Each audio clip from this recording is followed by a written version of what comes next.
Why do we suffer at the hands of these politicians? Don't you know politicians work for you?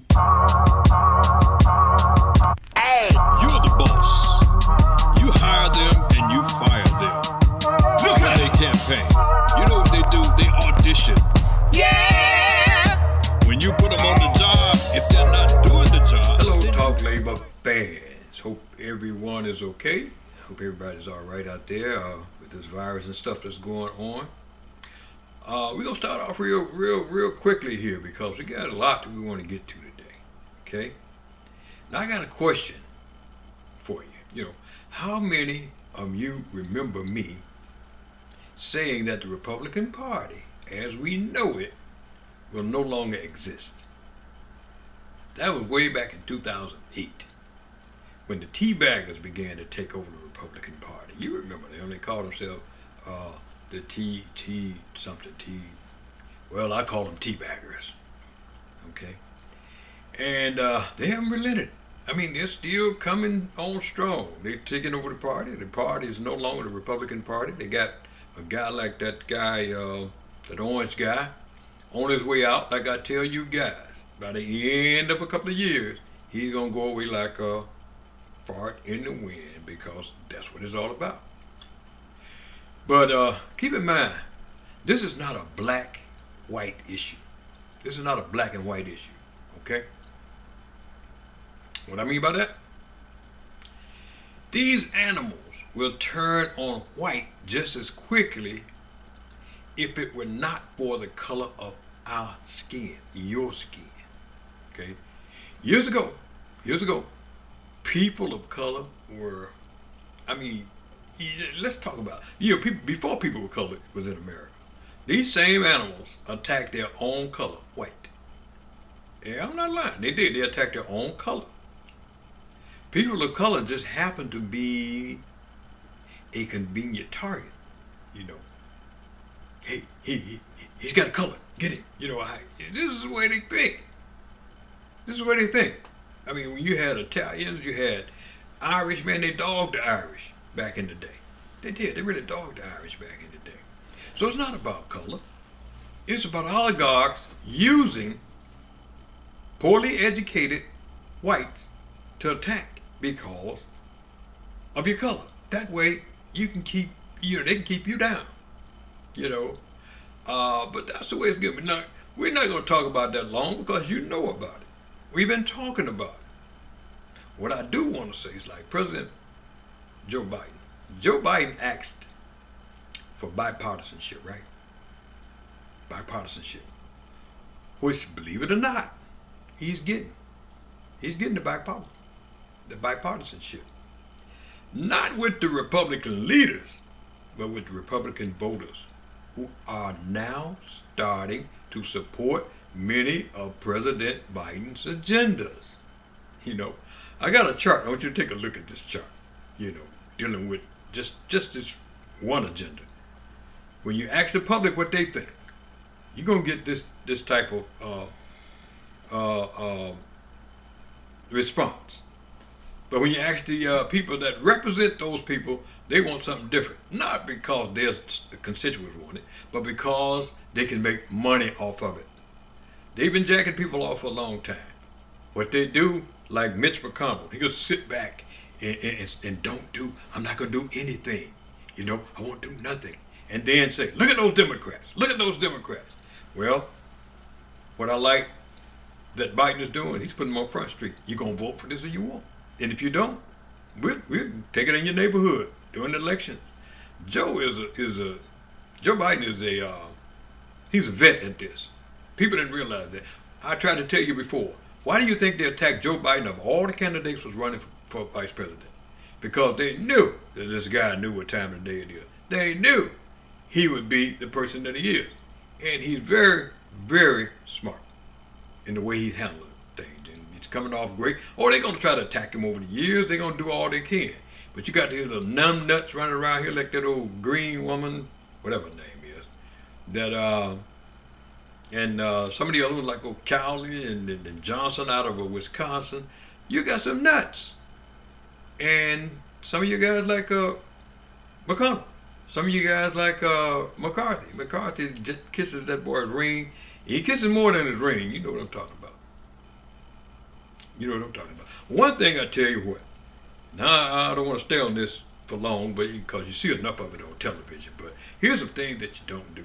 You need to check some of these things out. One of the things I say, and you hear a lot of people say, it's time to get rid of that filibuster. Bring some democracy to the United States. The filibuster, believe it or not, was invented by the grandfather of the Confederacy. You know who that was? John C. Calhoun, biggest racist in the world.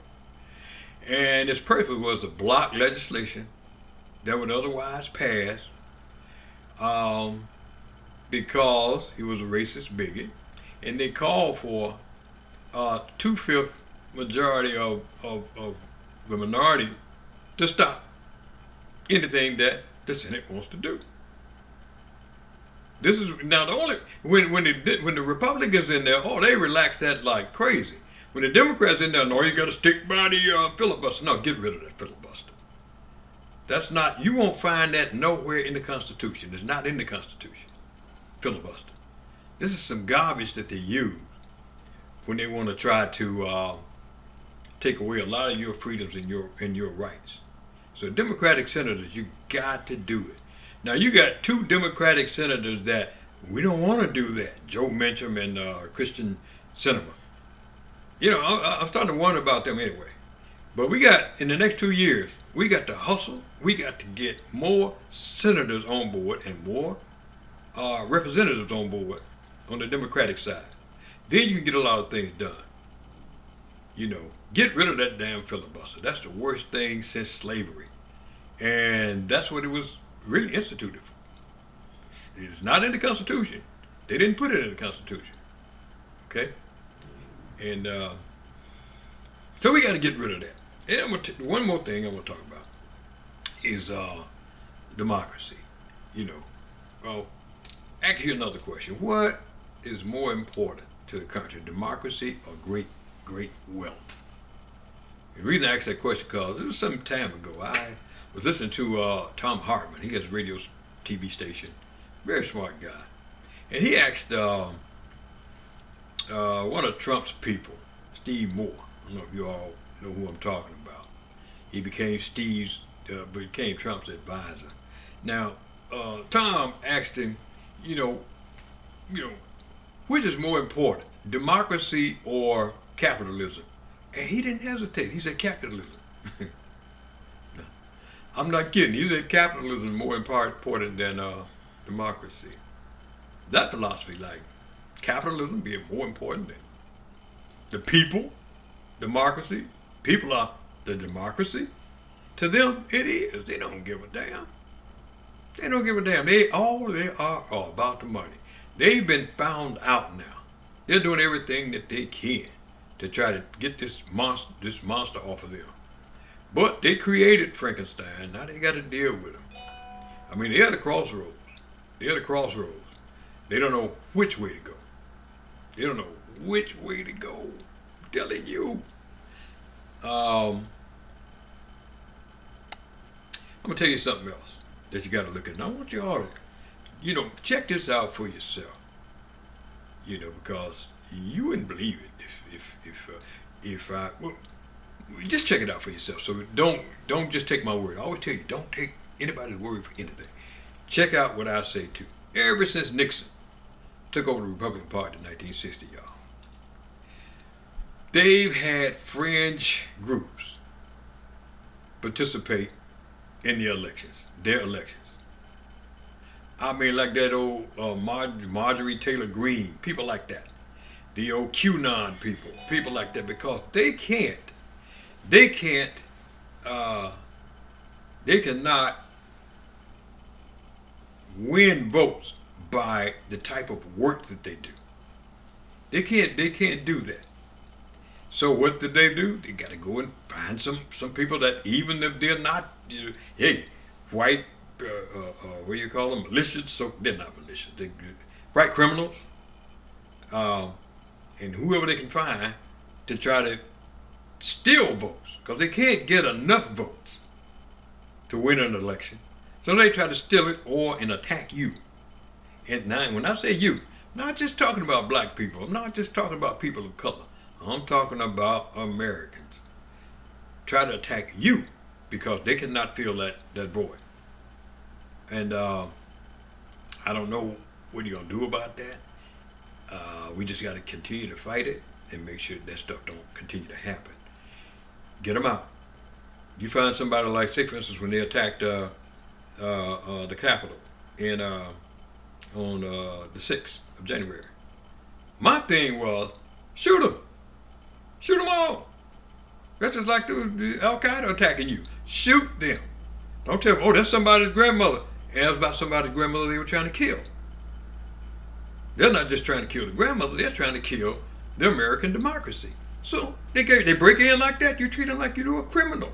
Shoot them. If those faces had been black, you'd have had carnage everywhere. So don't come to me with this, well, we'll give them another break. No, put them in jail. All of them that you catch, put them in jail. Put them in jail. Now we're going to go to one other thing here now. Yeah. Stay with me. Stay with me. I'm going to do one more question, then we go definitely move on. Why do we allow Republicans to destroy the economy? Now, and Democrats have to turn around and build it up every time. Why does that happen?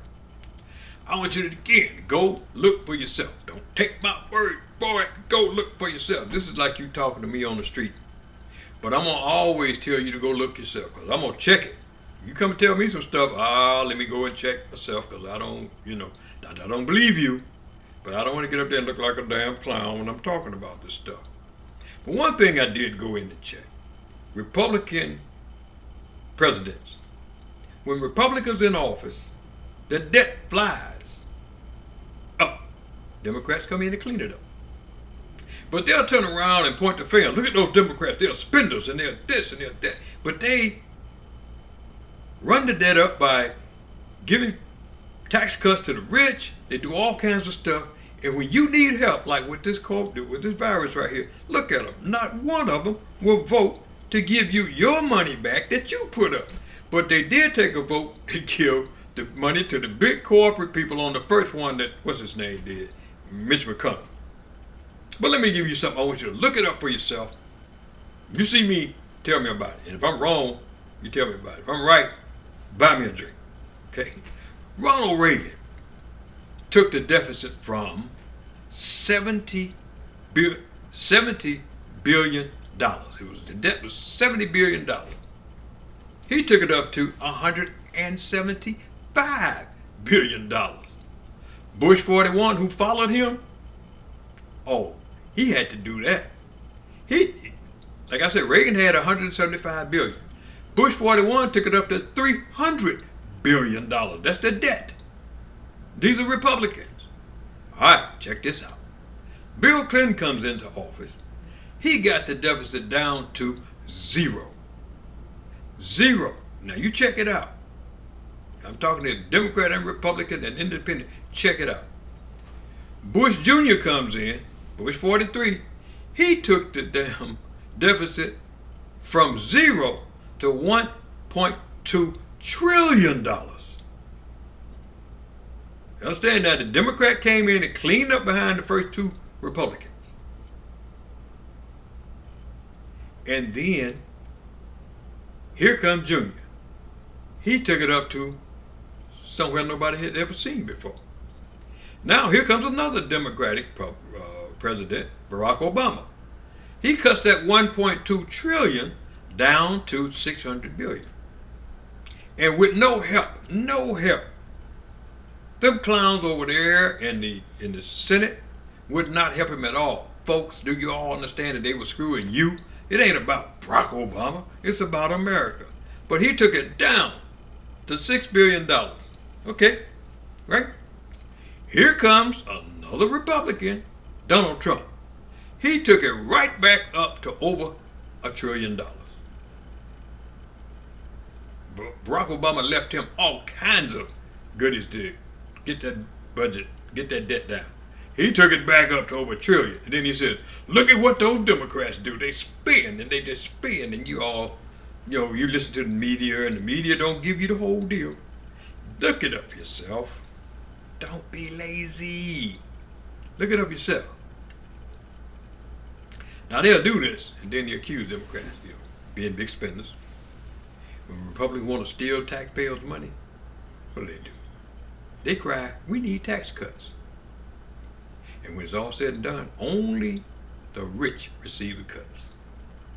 They did a big tax cut back here with Trump, and you got yours temporarily, and a little small cut. Rich got a big, huge cut. Yours was temporary, theirs forever. Look it up. Look it up. They drive the debt up, then they accuse the Democrats of spending too much. Right? There are many ways to combat this demagoguery. The demagoguery. Don't take anyone's word for anything. Look it up yourself. Vote. Know who you're voting for, and don't let them get you into that us against them, my gang against yours. No, vote for the best person to operate in the area that you need them to operate in. So, oh man, believe me, the worst thing, the thing that they hate the most is education. Education. One of the ways that we can stop some of this crap, murdering in the street with the kids and all that, and educate yourself. Make sure your kids get an opportunity to educate. I want you to take a look at this. Take a look at this and be right back. Just take a look. And we're going to talk about this.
October 21st, 2021, we will resume our annual college fair in Chicago. When I say we, that's the Infinite Scholarship Program that we do every year. We did it last year, but we did it virtual, and we did it very successful last year, virtual. But as a result of the virus, and we had to make sure that we didn't get caught up because we couldn't get in any schools or anything like that anyway. But we did a virtual last year. It was wonderful, but we're back to the regular one already in this year, October 21st, 2021. That's our tentative date.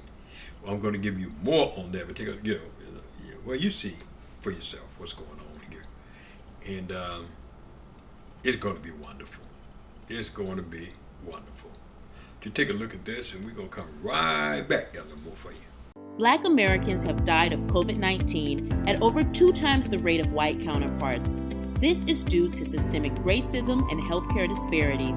Here are some tips for protecting yourself. Wear a mask covering your mouth and nose. Avoid crowds. Wash your hands with soap and water. Use alcohol-based sanitizers. Avoid touching your eyes, nose, and mouth. Practice social distancing and follow World Health Organization guidelines. Quarantine if you've been exposed to the virus. Self-isolate if you're experiencing symptoms. Seek medical attention if you experience difficulty breathing, a fever, cough, sudden confusion, or pressure in your chest. If you don't have health insurance or a healthcare provider, try contacting your state health department, community health clinics, or local hospitals for testing and treatment. Together, we can stay informed and empowered.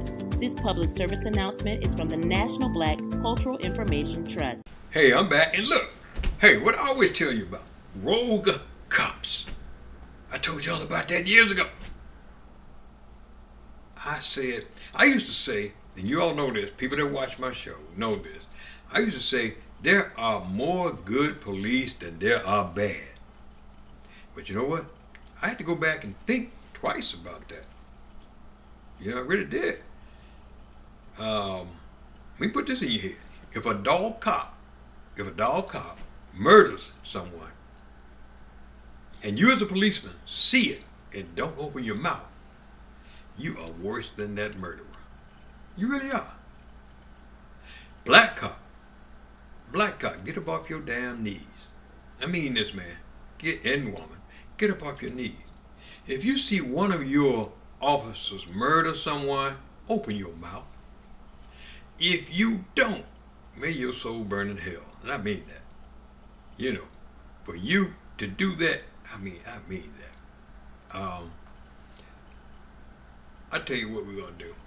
We're going to take another little break, and we're going to come right back, and we're going to just about wrap this up, okay? All right, so we'll be right back. What do you wish for? A nice life? Nice things? Or do you wish for something more? A sense of purpose? Do you wish to discover a cure? To write code that cracks an unsolvable question? To further our exploration into space? Or to invent something that changes everything right here on Earth? Well, if that's your wish, make yourself ready. Because when you look back, you'll see that you didn't just make wishes, you realized them.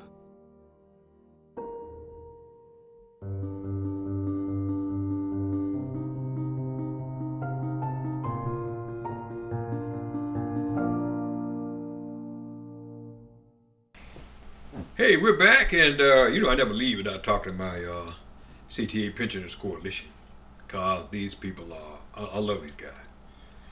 And some of you around the country, around the world, you might not know what we're talking about when we're doing that, but this is our guys where we did what we're supposed to do in this life, made it better for everybody, and then we retired, and we have a great pension, but people tried to steal it from us. So we filed a lawsuit. I filed a lawsuit. And, we went over to the Supreme Court, and we're looking pretty good. They've been trying to wait us out and trying to hope everybody died before they did. No, we're about to wrap this damn thing up. But there are a lot of things that we need to get done. I know this. I know everybody's concerned about the lawsuit, which is a good thing. But I would like to be sure you are also concerned about the pension going forward. I hope you guys, we're going to educate you if you don't know what's going on with the pension plan in Chicago. If you sleep on the pension, they will slip it right out from under your nose. They will take it from you. We have a great pension. We have what is called a defined pension plan. There's only a few left. Back in the 70s, in the 60s, 70s, The defined pension plan was the thing. It was a cash cow that these people were trying to take away from us, and they damn near did it. There's only a few left. Now when people retire, they say, oh, get you a 401k, and you get this 357, You get that. And if they invest, the investors screw you up. You ain't got no pension. You're broke. You're broke. With a defined pension plan, it's defined what you're going to get. You have an agreement with the company, and the company has an agreement with you. You both put money in there, and when you get ready to retire, that money is there. Like with us. There's a formula that we have that's negotiated. And that formula, once you figure that formula out, you know exactly what you're going to get. Right now, I can give you the formula to show you how to figure out, if you got a defined plan like the one here, exactly how much money you're going to get when you retire. You know this. And you can work and make it bigger, or you can just keep it like it is and do the average thing. But that's what a defined plan, and they cannot come and take it from you. Now, there are ways that they can use the law to try to take defined plan from people.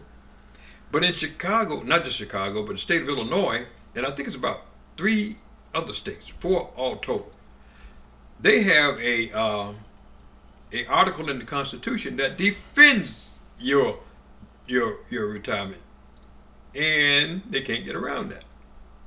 And they're trying their best to get rid of this. In Illinois, you got the Republicans now saying, see, the governor needs to go after those pensions. No, he don't.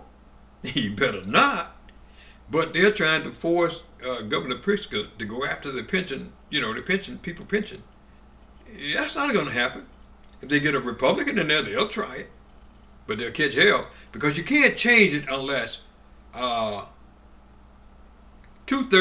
of the people of Illinois vote to change it. And that ain't going to happen. But they still try their best, and they try to amend, and they did some crooked things with the pension plan that we have that really affected the active people. Really screwed them. And they tried to screw us, but we took them to court. Active people, we took them to court for the active people too. But the court ruled against the active, but they ruled in our favor. The Supreme Court did. Now this court here is just trying to drag out as long as they can. They have no other arguments to present. Now there's a hearing, I think it's the 2nd week in March, and the judge there seems to be a pretty solid person. He's not taking that garbage from anybody.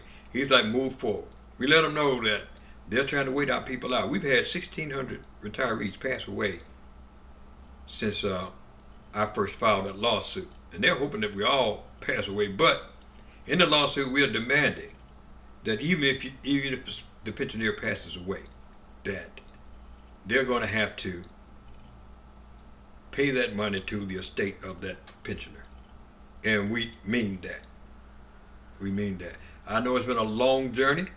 I know people are frustrated. And one of the things is this: if I had not filed the lawsuit, nobody would even know. You just going about your business. Okay, But no, they stole your money. And my thing was to make them give it back. People told me, Jerry, if you had just filed for yourself, and I know this for a fact, because one dude did, if you had just filed for yourself, then you could have got your money, man. I know. But I filed class action because they stole it from everybody. And I want to give everybody their money back. Plus money that they made on top of that by investing our money. We got economists to come in and figure out how much they made off of it, and we're demanding that they give us that money back. Okay? So yeah, they're fighting us. They're not gonna win though. They're not gonna win. Okay? The hearing, like I said, is I think it's in the 2nd week in March. But as soon as they have that hearing, I'll report back to you and let you know what's going on. It's just they tried to fight us on the class action. They tried to bust up. They said we didn't have a right to file the class action. Blah blah blah blah blah. That was over a year ago. The judge came back Rose said, yes, they do have a right. Okay? So we're moving forward. It's in March, and I like our chances, and our attorney likes our chances too. Okay. Now, what I want to do, I want to talk about sports. I want y'all to hear what I'm saying. Y'all know how much I love golf. You know how much I love Tiger Woods. I look at him like a son. Okay. But you wouldn't believe this. You wouldn't believe it. Tiger Woods was in a terrible accident. We all know that. Joe Scarborough on the morning Joe Scarborough show said something that I was just, listening to, and I'm like, oh, wait a minute, let me go back. Did this guy really say that?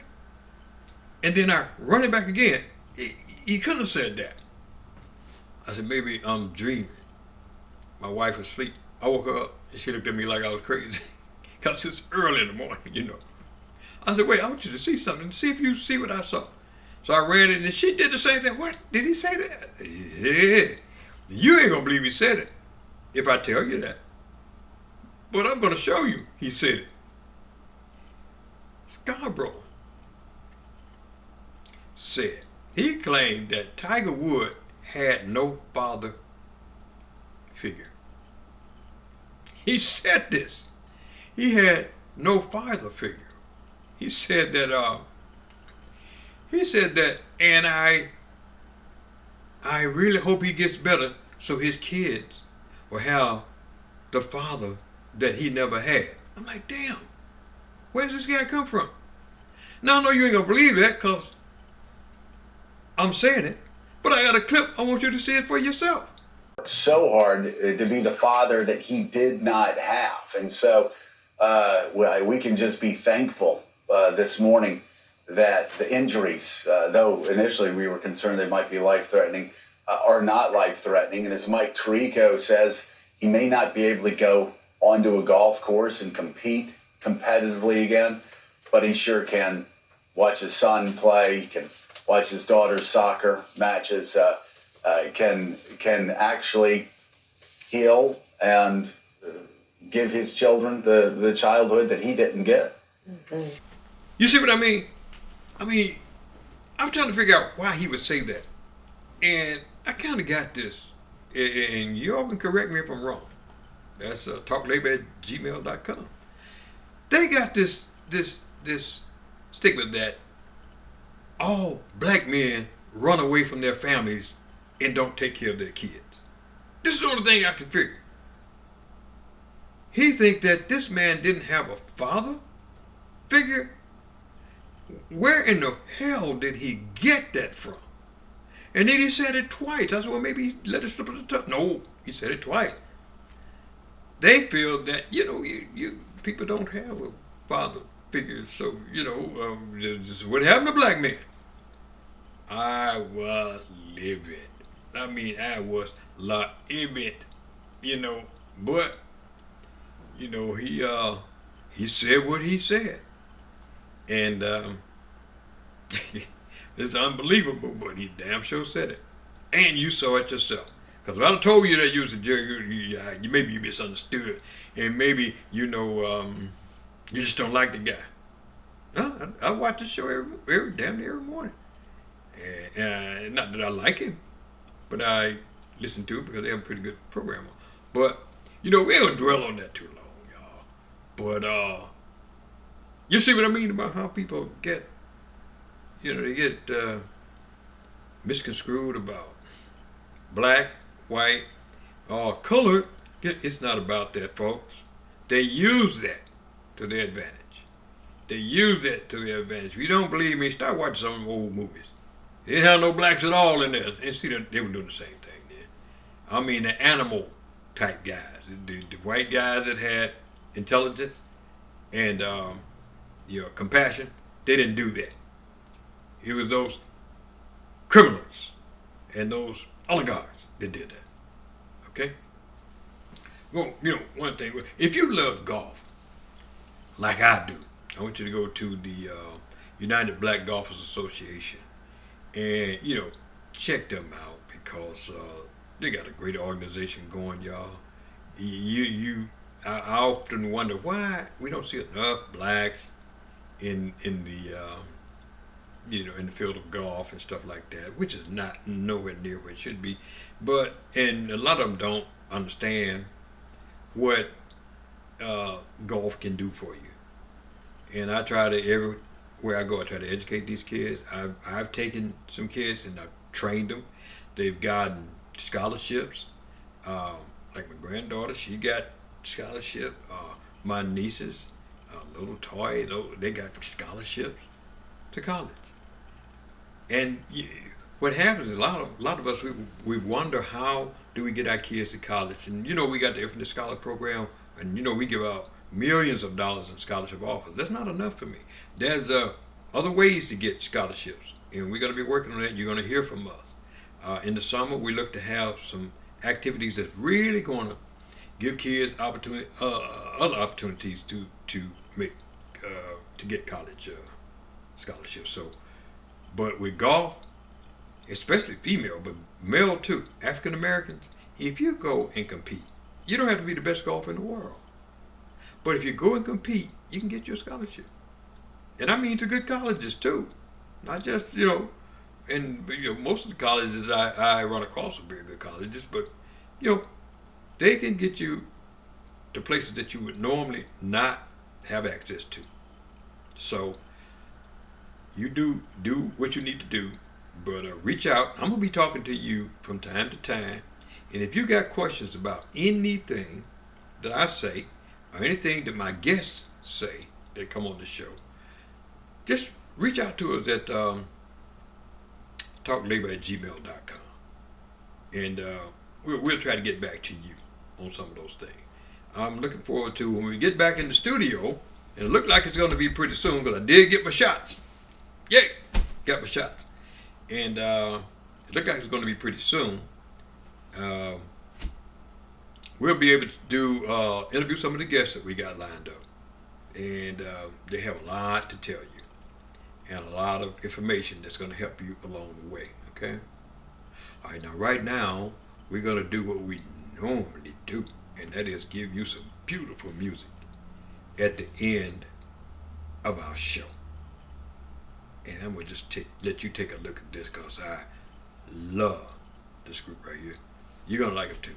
Go see you again next week at talklabor.com. Okay? See ya.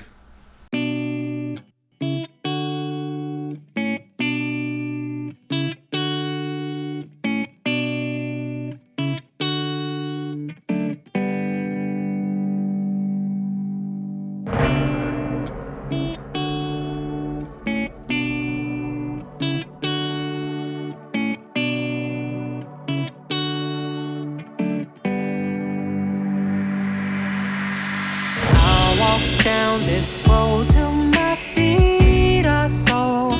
Just 'cause you're beautiful and you need to know. Going where nobody has gone before. I'll go from shore to shore. For your heart I'll go.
go right till the end. Yeah.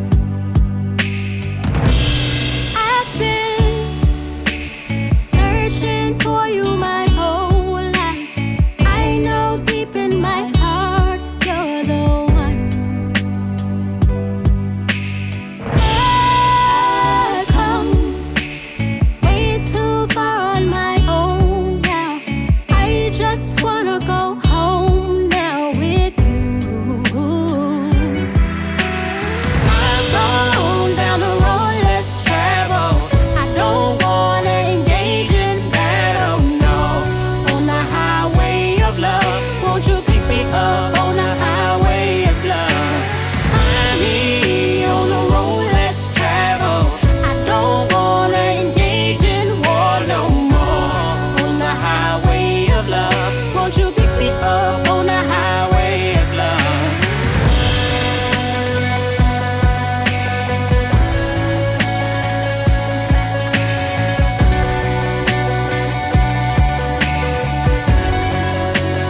Do it for you,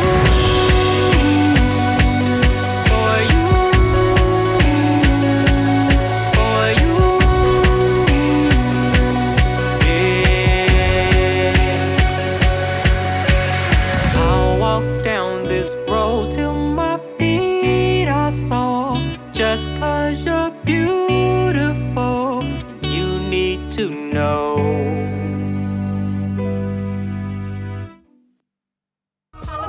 I don't follow leaders who ain't got no mission. Fly like a bird, sting like a hornet. You want me to follow? Tell me where we going. Don't you know you work for me? Don't you know you work for me? Yeah.